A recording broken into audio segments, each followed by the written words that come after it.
Hi guys, this is Marek. So let's see if my solution and the stabilization really works. So what you can see here is a new model that this is a test print. I want to see if the sizes and everything matches. So it's close to complete right now, and it will be posted when it's done, when I test it. But you may be wondering if the stabilization really works. So let's see what happens with the balls here. You can see that the balls are barely shaking, and this is what we want to see. So this is the final ball on the ending of the x-axis.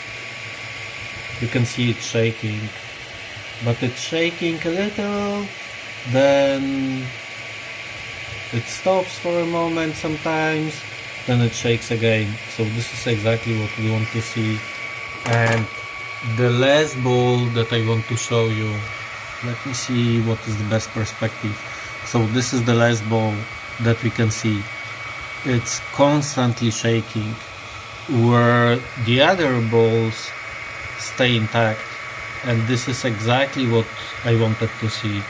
I wanted to transfer the forces from where they happen. So they happen, the most forces are probably around the printhead, and I wanted to transfer them outside of the gantry.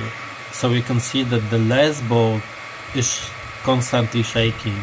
I will be adjusting it to better match the forces in my printer, but you can see that it is really constantly shaking, whereas the other balls stay mostly intact.